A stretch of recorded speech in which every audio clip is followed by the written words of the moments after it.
So once again welcome back to my YouTube channel. एक बार पुनः आप सभी को जय हिंद, जय भारत, भारत माता की जय बोलेंगे सभी प्यारे साथियों। बहुत ही बेहतरीन वीडियो मैं आपके लिए लेके आया हूं। आपकी डिमांड पर बहुत सारे बच्चों ने ये बोला था कि सर प्लीज यूपी पुलिस के बारे में थोड़ा सा अपडेट कीजिए, थोड़ा सा सिलेबस के बारे में बताइए, सर कैसे पढ़ाई करनी है और सर क्या अपडेट है, क्या पढ़ना चाहिए या नहीं पढ़ना चाहिए। प्यारे साथियों, मैं आज बात करने वाला हूं। आपको पता है मैं टाइम वेस्ट नहीं करता। और हाँ, एक बात यहां मुझे इंपॉर्टेंट बोलनी पड़ेगी यार। देखो, मैं ना तो एयर चीफ मार्शल हूं, ठीक है ना, मैं एक टीचर हूं जो पिछले 5-6 साल से पढ़ा रहा हूं, ना ही मैं कोई डीआईजी हूं यूपी पुलिस में। तो प्लीज भाई, जिनको मेरी बातें अच्छी नहीं लगती हैं आप चैनल को अनसब्सक्राइब करिए। और ये बहुत ही पोलाइटली बोल रहा हूं, मैं गुस्सा नहीं हूं। और जिनको अच्छा लग रहा है यार प्लीज आप फॉलो करिए। कुछ बच्चे मैंने देखा है जो कमेंट्स नेगेटिव डाल रहे हैं। अरे यार, मैं कुछ ऐसा थोड़ी बोल रहा हूं, बताइए मैंने किस वीडियो में क्या गलत बोला है, ठीक है ना। तो प्लीज आप जिनको शिकायत है कोई इश्यूज नहीं है, आप छोड़ सकते हैं, ठीक है ना। तो चलिए इसी चीज के साथ हम शुरुआत करेंगे प्यारे साथियों। बहुत ही इंपॉर्टेंट चीज, UP police constable 2021 new update 2021 में बहुत ही सटीक बातें करने वाला हूं आज इस वीडियो में। तो प्लीज आप पूरा देखिएगा, स्किप मत करना यार, ठीक है। स्ट्रेटजी बताने वाला हूं कि कैसे आपको 220 मार्क्स स्कोर करना है, मतलब कैसे सर हम लोग 250 मार्क्स तक स्कोर करेंगे यूपी पुलिस में, ठीक है ना। प्यारे साथियों, सबसे पहले मैं किस पर बात करूंगा, सर क्या 15 दिसंबर 2000 वैकेंसी, मतलब 2021 तक वैकेंसी आ जाएंगे। प्यारे साथियों, आएंगी कि नहीं आएंगी मैं आपको क्लियरली बता दूं, चुनाव बहुत नजदीक हैं, ठीक है ना। और यदि आपने अमर उजाला की कटिंग भी पढ़ी हो, अमर उजाला में न्यूज़पेपर में रिलीज हुआ, उन्होंने बोला कि भैया 26,744 पदों पर इसी सप्ताह नोटिफिकेशन जारी हो जाएगा। मैं डेफिनेटली बोल रहा हूं 15 दिसंबर तक 99.99% क्या आ जाएगा, नोटिफिकेशन कुछ ना कुछ अपडेट हो जाएगा। और यदि 1% नहीं हुआ तो उसके बाद इसलिए चांस नहीं होंगे क्योंकि भाई यदि मैं आचार संहिता की बात करूं, कोड ऑफ कंडक्ट की, तो वो 15 से 25 दिसंबर के बीच में लगभग लागू हो जाएगी। और आपको पता है एक बार आचार संहिता कोड ऑफ कंडक्ट लगने के बाद में कोई भी नया नोटिफिकेशन जारी कुछ नहीं किया जा सकता है। कुछ लोग कह रहे हैं सर कर सकते हैं, लेकिन नहीं, बिल्कुल ये नहीं किया जा सकता। पुराने जो एग्जाम्स हैं केवल उनको कराया जा सकता है। प्यारे साथियों, मैंने पहले भी एक वीडियो बनाया था यूपी पुलिस के बारे में, उसमें भी मैंने यही कहा था कि सप्ताह दिसंबर के 2nd और 3rd वीक तक। लेकिन आई होप, और ये मैं खुशखबरी आपको बता दूं कि शायद 3rd वीक भी नहीं जाएगा और 15 दिसंबर तक आपको नोटिफिकेशन से रिलेटेड 100% न्यूज मिल जाएगी। और सर इतना डिले क्यों हुआ या क्या रीजन है, तो प्यारे साथियों आपको पता होगा ईडब्ल्यूएस जो कैटेगरी शामिल हुई है, जनरल वाले बच्चों को जो 10% का रिजर्वेशन दिया गया है, उससे रिलेटेड एज रिलैक्सेशन मिलेगा या नहीं, यह भी बड़ा मुद्दा चल रहा है। तो यदि उन्हें एज रिलैक्सेशन देंगे तो उसमें सर जो नियमावली है, जो यूपी पुलिस की आरक्षी नियमावली है, उसमें पहले संशोधन करना पड़ेगा और तभी रिजर्वेशन दिया, मतलब एज रिलैक्सेशन दिया जा सकता है। तो हो सकता है कि वहां पर भी फाइल लगाई गई हो, लेकिन ऐसा मत सोचिएगा यार, जो बच्चे अभी भी हाथ पर हाथ रख के बैठे हुए हैं। और एक बहुत दुख की बात यार, थोड़ा यहां बोलना चाहूंगा। मुझे पहले तो ये बताइए, क्या कोई आप में से कोई ऐसा बच्चा है जिसने आज तक कोई एग्जाम ना दिया हो। प्यारे साथियों, हम सब ने कोई ना कोई एग्जाम दिया है, लेकिन पता नहीं क्यों सारे बच्चे केवल एक ही क्वेश्चन, सर क्या मैं नेक्स्ट इनटेक दे पाऊंगा, सर क्या मैं इस भर्ती में। अरे यार, आप ये वेट मत करिए कि मेरे पास और कितने चांसेस हैं। चांसेस आते रहेंगे जाते रहेंगे, भर्ती आएंगे जाएंगे। आप डिसाइड करिएगा कि ये जो अगले 6 महीने हैं उसमें मुझे एक जॉब लेनी है।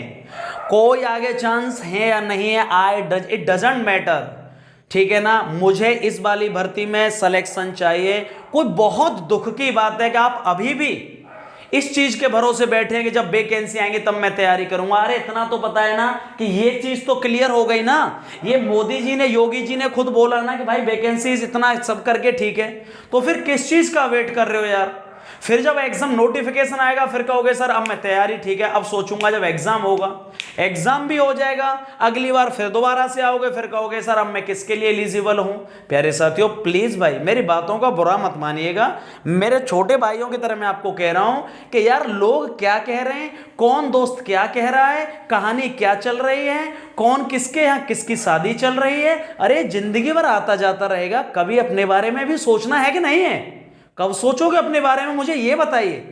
अरे कौन क्या कह रहा है यार, हर एक को स्पष्टीकरण मत दिया करो, या जिंदगी भर स्पष्टीकरण देते रहे तो प्यारे साथियों फिर अपने टारगेट जो आपको बहुत आगे जाना है वो कैसे अचीव करोगे। जितने लोगों ने इतिहास रचा है वो सारे पागल लोगों की तरह उन्होंने काम किया है, आप समझ रहे हो कि नहीं? यदि एक साथ आप स्वामी विवेकानंद ने बात बोली थी कि सबको खुश करने में लगे रहे तुम तो बेटा अपना कुछ नहीं रहेगा, खत्म हो जाओगे। समझे कि नहीं? तो बुरा नहीं मानना है, ठीक है ना। और इसलिए तैयारी को उस लेवल पे बढ़ाइए कंफर्ट जोन से, मतलब ये वैकेंसी क्लियर आने वाली है, ये डेफिनेट है सर। ईडब्ल्यूएस को एज रिलैक्सेशन मिलेगा, ये मुद्दा बहुत बड़ा है प्यारे साथियों, मिल भी सकता है और हो सकता है और भी कैटेगरियों को, मतलब सामान्य कैटेगरी के साथ साथ और बाकी की कैटेगरी को भी एज रिलैक्सेशन में। लेकिन प्लीज भाई यार देखो मैं कोई उसमें ऑफिसर तो हूं नहीं, जो डिपार्टमेंट है हम सब लोग एक एक्सपेक्टेशंस होती हैं, कुछ चीजें ऐसी होती हैं जो पता होता है कि लाइक ठीक है भाई वैकेंसीज आनी है तो वो आनी है दिसंबर में। और यदि एक और चीज बच्चे पूछ रहे थे कि सर ये बताइए यदि नोटिफिकेशन कहीं 2021 में ही आ जाता है तो एज कहां से काउंट होगी, तो मैं बता दूं कि एज काउंट होगी 01/7/2021, 1 जुलाई 2021 से काउंट होगी। उससे पहले आपके 18 साल से कम नहीं होने चाहिए और 22 या 25 साल से, लड़कों के लिए 22 साल, लड़कियों के लिए 25 साल, और एज रिलैक्सेशन आप मिला के देख सकते हैं, मतलब 1 जुलाई 2021 से काउंट की जाएगी। समझ में? चाहे भले नोटिफिकेशन 31 दिसंबर को क्यों ना आए, चाहे इस महीने के इस साल के लास्ट में क्यों ना आए, लेकिन याद रखना एज कहां से काउंट होगी, 1 जुलाई 2021 से। तो प्लीज आप वेट मत करिएगा, इसी हफ्ते हो सकता है, मैं एक बहुत बड़ी बात बताऊं, शायद नेक्स्ट वीक भी ना जाए और इसी हफ्ते कुछ आपका नोटिफिकेशन शुरू हो जाए, मतलब नोटिफिकेशन आ जाए इसके रिगार्डिंग कि हाँ भाई कब से क्या होगा और कैसे फॉर्म भरे जाएंगे। क्लियर हुआ कि नहीं?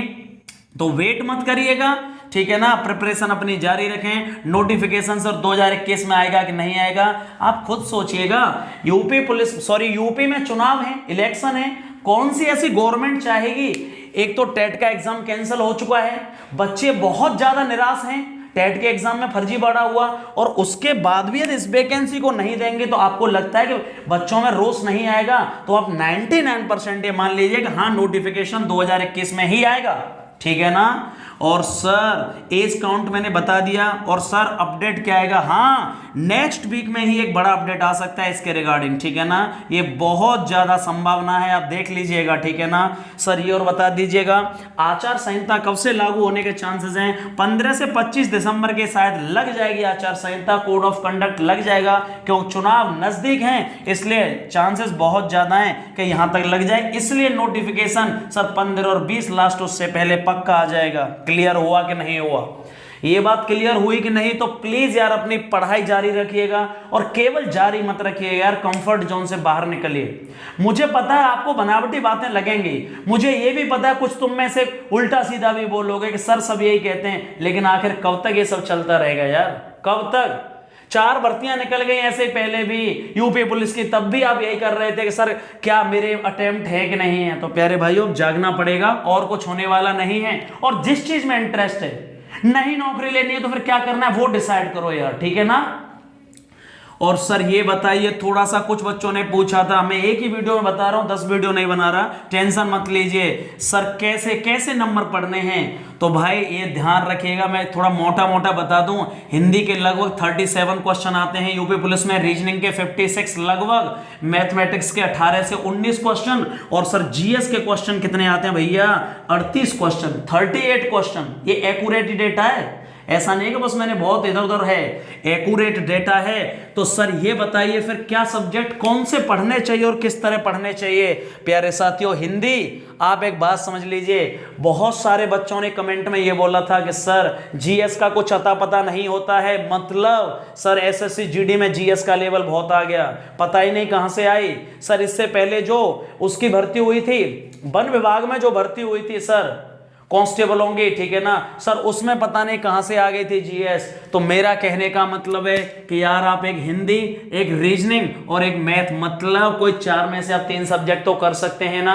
प्यारे भाइयों, हिंदी में 37 क्वेश्चन है, रीजनिंग में 56 हैं, मैथ में 18 से 19, टोटल क्वेश्चन लगभग कितने बने आप बताओ। लगभग 112 से 114 क्वेश्चन बन रहे हैं। और एक क्वेश्चन प्यारे भाइयों 2 मार्क्स का होता है, 2 नंबर का होता है। तो ये बताओ फिर मुझे इसमें दिक्कत क्या है। आपके नंबर तो बन गए कितने, 224 और 225 और 230, और कट ऑफ हाईएस्ट कितनी गई है अभी तक, मतलब पिछली बार की मैं कट ऑफ की बात करूंगा तो अभी बताऊंगा 185 और 190, मतलब 185। तो कहां ऐसी गलती हुई कि सर नंबर नहीं आ पा रहे हैं, तो मैं बताऊंगा। चलो भाई, हर सब्जेक्ट में भाई सपोज करो हम मैथ ले लेते हैं, सबसे पहले क्या लेते हैं, मैथ के क्वेश्चन 18 से 19 क्वेश्चन। आप ये नहीं कह सकते कि यूपी पुलिस कांस्टेबल में सर मैथ सीजीएल लेवल का आता है, ऐसा बिल्कुल नहीं है। आप ये नहीं कह सकते कि सर उस लेवल का आता है, बहुत हाई लेवल का, एनडीए का। प्यारे भाइयों, नॉन टेक्निकल मैथ आएगा, आप इजिली 18-19 में से आप मुझे बताइए एवरेज कितना ला सकते हो। हम 15+ मान सकते हैं कि नहीं मान सकते। यदि आप बेहतर प्रिपरेशन कर सकते हैं तो मैं केवल 15+ लेके चल रहा हूं, ठीक है ना।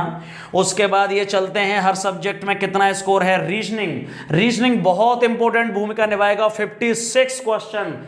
मान लेते हैं हर बार किसी एग्जाम में, जैसे कांस्टेबल के पिछले एग्जाम में या इस पिछली बार जो एग्जाम हुआ वन विभाग में कांस्टेबल का, उसमें 10-15 क्वेश्चन नए ऐड हुए, वो नहीं भी कर पाए तो 45 से 50 का स्कोर कर सकते हो कि नहीं कर सकते हो, इजिली कर पाओगे यार। किसका, 45 से 50 का, ठीक है ना। और सर हिंदी में कितना कर सकते हैं, रीजनिंग बताऊंगा किस किताब से पढ़नी है। सर हिंदी के लिए क्या कर सकते हैं, 37 क्वेश्चन।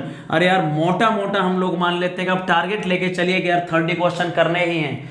यहाँ कोई एसआई की हिंदी नहीं आती, आप ये नहीं कह सकते कि सर यूपीएसआई या पीसीएस का लेवल है हिंदी का। यार आप संधि विच्छेद है तो वो फिक्स है, ठीक है ना। यहाँ पे तत्सम और तद्भव, विलोमार्थी, पर्यायवाची, अनेक शब्दों के लिए एक शब्द, ठीक है यार, ये बहुत ही सिंपल आते हैं, एक बार पढ़ना तो पड़ेगा। और सर जीके की बात मैं अभी बाद में करूंगा, मैंने केवल 3 सब्जेक्ट ही मान लेता हूं कि भाई मैथ, रीजनिंग और हिंदी लगभग कितना बन गया। यार आपने इतना स्कोर कर लिया तो मोटा मोटा स्कोर मैं देखूं तो यहाँ 15+ क्वेश्चन, यहाँ 45+, यहाँ 30+, अप्रोक्सीमेटली कितने क्वेश्चन हो गए, 45 और 30 कितने होते हैं, हाँ 75 और 15 कितने होते हैं भाई, 75 और 15 90, और 90 का मैंने डबल किया तो लगभग कितना हुआ 180। ठीक है, समझना मेरी बात कि मैं क्या कर रहा हूं, 45 से 50, 15+ और 30+, आपका मोटा मोटा स्कोर अभी इन तीनों सब्जेक्टों में लगभग 190 हो गया। यार 190 भी आपने कर लिया केवल इन तीन में, अभी मैंने जीके को ऐड नहीं किया है, तो भी प्यारे भाइयों कट ऑफ देखोगे तो ज्यादा नहीं है, पिछली बार 185 थी, लेकिन इतना करना ही पड़ेगा। और सर ये बताइएगा कि हिंदी मैं पहले किससे पढ़ सकता हूं, अरे आपको जो बुक मिले, कुछ बुक काफी ठीक होती हैं, जैसे अरविंद की एक बुक आती है व्हाइट कलर की, अरविंद बोलते हैं उससे, ठीक है ना, अरविंद पब्लिकेशन है, उनकी एक बुक आती है व्हाइट कलर में, सफेद कलर में आती है, ठीक है ना। एक विद्या पब्लिकेशन की बुक आती है, ठीक है ना, वो भी बहुत बेहतर बुक है, उसमें प्रैक्टिस पेपर दिए गए हैं। और सर एक लूसेंट की बुक आती है, वो भी बहुत अच्छी बुक है, लेकिन वो आपको सिस्टमैटिकली पढ़नी पड़ेंगी। ये नहीं कि बस 2 पेज पढ़े फिर नई किताब ले आए, फिर 2 पेज पढ़े फिर नई किताब ले आए, कुछ होने वाला नहीं है। आपको पता होगा किसी विद्वान ने बोला है कि sir to read a book 10 times is far better than to read 10 books at a time. 10 किताबों को पढ़ने के बजाय बहुत अच्छा है कि एक किताब को 10 बार पढ़ा जाए। तो मुझे बस ये बताइएगा, हिंदी के लिए एक चीज और आप ले सकते हैं, लूसेंट अच्छी है, अरविंद अच्छी है, विद्या पब्लिकेशन, लेकिन सर एक और घटना चक्र के जो प्रैक्टिस पेपर, स्पेशल हिंदी की बात कर रहा हूं, हिंदी के घटना चक्र के ऑब्जेक्टिव क्वेश्चन आते हैं, वो बहुत बड़ी भूमिका निभाएंगे, इसलिए घटना चक्र को प्लीज ले लीजिए। सर रीजनिंग के लिए क्या हो सकता है, शुरुआत करने के लिए, जिन शुरुआत कर रहे हैं बिल्कुल, आर के झा की एक बुक पता होगी आपको, जो सब लोग पढ़ते हैं, कुछ बच्चे उस पर हंसते हैं, अरे ये तो बहुत नॉर्मल किताब है यार, सब नॉर्मल ही तो आता है, 10वीं लेवल का ही तो आता है, लेकिन हम पढ़ते कहां हैं। आप सच बताइए कसम खा करके, क्या आज तक आपने कोई किताब शुरुआत से लेकर अंत तक खत्म करी? नहीं ना। तो फिर भाई आरके झा ले लीजिए, अच्छी बुक है, सिस्टेमेटिकली टॉपिक वाइज हर क्वेश्चन लगाइए यार, ठीक है ना। और ज्यादा आपको लगे कि जब ये बहुत अच्छी तरह से आपने कर ली है तो यार केपी सिंह ले लीजिए। केपी सिंह बहुत बेस्ट बुक है, मतलब अच्छा लेवल है, आपने नाम सुना होगा केपी सिंह का, ठीक है ना। बहुत ज्यादा ऐसी कोई बुक नहीं लेनी है आपको, अरुण शर्मा की बुक लेनी है लॉजिकल रीजनिंग की, यार कैट का लेवल नहीं है यहाँ पे, ठीक है। और सर मैथ के लिए आपको पता होगा बेस्ट बुक है यार, बेसिक के लिए जो लेवल है आर.एस. अग्रवाल ले लीजिए। जब आपको ये पूरे कंसेप्ट क्लियर हो जाएं, फिर आप शॉर्ट ट्रिक करने के लिए कुछ भी ले सकते हो, ऑनलाइन क्लासेस ले सकते हो किसी की भी, ठीक है, प्रैक्टिस पेपर ले सकते हो, मॉक टेस्ट लगा सकते हो, ऑनलाइन उसकी प्रैक्टिस कर सकते हो, ठीक है ना। और एस.डी. यादव भी एक अच्छी बुक है, एस.डी. यादव बेसिक क्लियर करने के लिए बहुत ही बेहतरीन बुक है। उसका सॉल्यूशन मत देखिए, लेकिन उसके क्वेश्चंस बहुत जबरदस्त हैं। और एक और चीज, इसमें से क्वेश्चन अपने तरीके से आप लगा सकते हैं जो आप जल्दी करते हैं, ठीक है ना। तो ये स्ट्रेटजी क्लियर हुई कि कौन कौन सी किताबें बेनिफिशियल होंगी। रीजनिंग का भी घटना चक्र आता है, वो भी प्लीज आप ले लीजिएगा। और मैथ, ठीक है ना, आर.एस. अग्रवाल। लेकिन सबसे इंपॉर्टेंट बात क्या होने वाली है कि सर इनसे ही अब एक बात और मैं बता रहा हूं कि सर जीके का क्या करें। 3 सब्जेक्ट में 195 190 बन गया, सर जीके को छोड़ना नहीं है। पर मैंने जीके को क्यों कहा कि भाई उसका कुछ अता पता नहीं है, कितना भी पढ़ लो लेकिन फिर भी ऐसा हो जाएगा कि यार कहां से आ गया। तो इसलिए मैंने ये बोला कि 38 क्वेश्चन लगभग जीके के आ रहे हैं। कितने क्वेश्चन? 38। तो भी यार एक बात बताओ, जीके के कौन कौन से टॉपिक सर इंपॉर्टेंट है जिन्हें हम पढ़ सकते हैं? भाई ज्योग्राफी पर ध्यान देना है, ठीक है, ज्योग्राफी मतलब भूगोल, उसकी चीजें जो फैक्ट्स हैं वो पढ़ लेने हैं। हिस्ट्री, इतिहास थोड़ा सा उठाना पड़ेगा, ठीक है ना, टॉपिक वाइज पढ़ने पड़ेंगे, ठीक है ना। इतिहास को, हिस्ट्री को जो इंपॉर्टेंट है, यूपी जीएस, यूपी स्पेशल मतलब यूपी जीके पढ़नी पड़ेगी। यूपी में क्या क्या चीजें हैं, कौन कौन से क्या हैं परंपराएं। और सर पॉलिटी पढ़नी पड़ेगी। और सीए का मतलब क्या है? करंट अफेयर्स, करंट अफेयर्स को भी पढ़ना पड़ेगा। ये इंपॉर्टेंट चीजें, बस इनको देख लीजिएगा और ज्यादा कुछ नहीं। और एक छोटी सी बुक आती है यूपी स्पेशल, आपने नाम सुना होगा, जैसे Rajasthan special, Uttarakhand special, MP special, वो जरूर ले लीजिएगा। इसमें यूपी के बारे में सारा डेटा दिया होगा। 4 से 5 क्वेश्चन कंफर्म 4 से 5 क्वेश्चन, और ज्यादा ये तो मैं मिनिमम बता रहा हूं, यहां से आपको मिल जाएंगे। और एक और बुक है किरण पब्लिकेशन की, कौन सी वाली? यही जो यूपी स्पेशल है, इसे आप परचेज कर सकते हो। क्लियर हुआ? तो हम मान लेते हैं कि आपने 38 में से केवल 15 प्लस केवल स्कोर कर लिया, अरे 15 प्लस स्कोर कर लिया, तो प्यारे भाइयों कहने का मतलब ये है आपने टोटल कितने कर लिए? ये 45 और 30 कितने थे? 75, 80 और 15 कितना हो गया? लगभग 105 और 15 120। आपका स्कोर होता है 230 और 240। लेकिन फिर भी इनमें भी नेगेटिव मार्किंग के साथ में कुछ हुआ, अरे तो भी तो इसलिए हम स्कोर कर पाएंगे। और सबसे इंपॉर्टेंट चीज क्या है भाई? नेगेटिव मार्किंग है। अरे प्यारे भाइयों मुझे एक बात बताओ, आप लोगों को जब पेपर दे रहे होते हैं तो एक माइंड में आ जाता है कि कोई नहीं यार मैं नेगेटिव तुक्का लगा देता हूं, चलो 4 तुक्के लगाएंगे, 2 सही गए तो ठीक है। मुझे एक बात बताओ, यदि सही नहीं गए तो कितना बड़ा लॉस होने वाला है। 4 क्वेश्चन तो गए ही, और उन पर कितना क्वेश्चन और चले गए? लगभग 2 क्वेश्चन के समथिंग और गए, नेगेटिव में कट गए कि नहीं? तो ये बताओ घाटा कितने का हुआ? 4 और 2 6 क्वेश्चन का घाटा हुआ।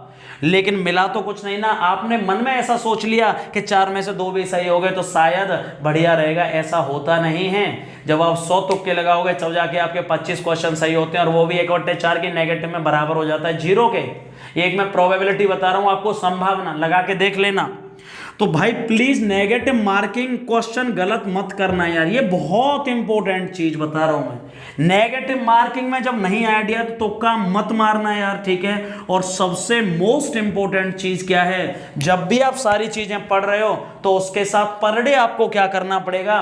प्रैक्टिस सेट पहले ही दिन से लगाना शुरू करिए। कंप्लीट प्रैक्टिस सेट लगाइए, एक एक का नहीं, कंप्लीट लगाइए। कितनी देर का पेपर, कितने क्वेश्चन, हर सब्जेक्ट में सर मैं कहां कमजोर पढ़ रहा हूं, कौन से सब्जेक्ट को कितना टाइम देना है, और कितने मार्क्स अभी मेरे बन पा रहे हैं, बहुत बड़ी भूमिका निभाते हैं। जितने टॉपर्स होते हैं किसी भी एग्जाम को टॉप करने वाले, वो एक बात बहुत कहते हैं कि भाई मैंने सबसे पहले ही दिन से मॉक टेस्ट लगाना शुरू किया, इसके मॉक टेस्ट उठाए, उसका लेवल देखा। अरे प्रीवियस ईयर के जो पेपर हैं उनको उठा लीजिए और भाई देखिएगा क्या लेवल रहा है। क्लियर हुआ कि नहीं हुआ ये बात? आई होप आपको ये बातें समझ में आ रही होंगी जो मैं कहना चाह रहा हूं। और फिर दोबारा से एक बात कह रहा हूं, जिन्हें मेरी बातों से शिकायत होगी कुछ को, ठीक है ना, तो भाई प्लीज आप स्किप कर सकते हैं, मत देखिएगा। आपको बहुत बड़ा बोझ लगता है कि सर चैनल ही बहुत बड़ा बोझ है, आप अनसब्सक्राइब कर सकते हैं। मैं और कुछ कह भी नहीं सकता, और क्या कह सकता हूं। लेकिन जिनको, जो मेरे ऑडियंसेस है, जो मेरे सब्सक्राइबर हैं, मैं उनके लिए यार आगे भी काम करता रहूंगा, ठीक है ना। और सर ये बताइएगा, थोड़ा पीछे का प्रीवियस ईयर का कट ऑफ का एनालिसिस करें तो प्यारे भाइयों बहुत ही, जनरल के कट ऑफ 185 नॉर्मलाइजेशन हुआ था सर, ओबीसी की कट ऑफ 172 सर, मोटा मोटा बता रहा हूं, एससी की कट ऑफ 145 और एसटी की कट ऑफ 114। फीमेल की इसमें अलग नहीं आई थी, कंबाइंड ही आई थी, उसके लिए फिक्स सीटें थी। ये कब की बात है, जब 49,568 जगह आई थी। क्लियर हुआ कि नहीं हुआ। तो मुझे इसलिए ये बताना था, बहुत सारे बच्चे पूछ रहे थे सर प्लीज आप बताइएगा। देखो यार एक बात मैं बता दूं, जब खाली समय में ना मन नहीं लगे, फ्रस्ट्रेशन बढ़ जाए कि सर यार क्या करें, मन नहीं लग रहा, तो यार बहुत अच्छा तरीका है, कुछ मोटिवेशनल बुक्स ले लीजिए यार, ठीक है ना। उनको पढ़ना शुरू करिए और उनकी लाइफ के बारे में पढ़िए यार, ठीक है ना। कुछ जो ग्रेट पर्सनालिटीज हैं, एलन मस्क हो गया, ठीक है ना, स्वामी विवेकानंद हो गया, गौतम बुद्धा हो गया, यार इन लोगों की किताबें उठाइए। सच बोल रहा हूं, बहुत तगड़ा मोटिवेशन मिलता है और तब लगता है कि यार सच में मैं कुछ नहीं कर रहा हूं। महान बनने के लिए, बड़ा बनने के लिए यार तुमको, मैं सच बोल रहा हूं, कुछ अलग करना पड़ेगा। लोग तुम पर हंसेंगे यार, वो लोग हंसेंगे जिनकी कोई औकात नहीं है, जिन्होंने आज तक अपनी जिंदगी में कुछ नहीं उखाड़ा, और वो तुम पर हंसेंगे। पता है क्यों? क्योंकि वो कुछ कर ही नहीं सकते। वो यही कर सकते हैं, दूसरे लोगों में कमियां देखना, दूसरे लोगों में कमियां निकालना, दैट्स इट। लेकिन जो महान लोग हैं वो क्या करेंगे, वो ये बताओ, दूसरे लोगों को स्पष्टीकरण देंगे, क्लैरिफिकेशन देंगे, या अपने काम पर फोकस करेंगे। प्यारे भाइयों काम पर फोकस करेंगे। समझ में आया कि नहीं आया? तो प्यारे भाइयों पढ़ना शुरू करिए, थोड़ा सा डेविएशन से बचिए यार। लाइफ में ये जिंदगी बहुत ही ना, बहुत ज्यादा खूबसूरत है, इसलिए डेविएशंस बहुत ज्यादा हैं, ठीक है ना। तो मैं कहने वाला हूं, ठीक है ना, कि डेविएशन से बचना है। और आपके यदि कोई क्वेरी हो तो कमेंट बॉक्स में प्लीज मुझे बताइएगा। और भाई फिर बोल रहा हूं, कुछ गलतियां हुई हो तो माफ करो भाई, हम इंसान हैं, हो जाती हैं। बाकी मैं आपके साथ हूं, ठीक है ना। Thank you so much. जय हिंद, जय भारत। हे आहा हा हा, यहाँ कल क्या हो किसने जाना।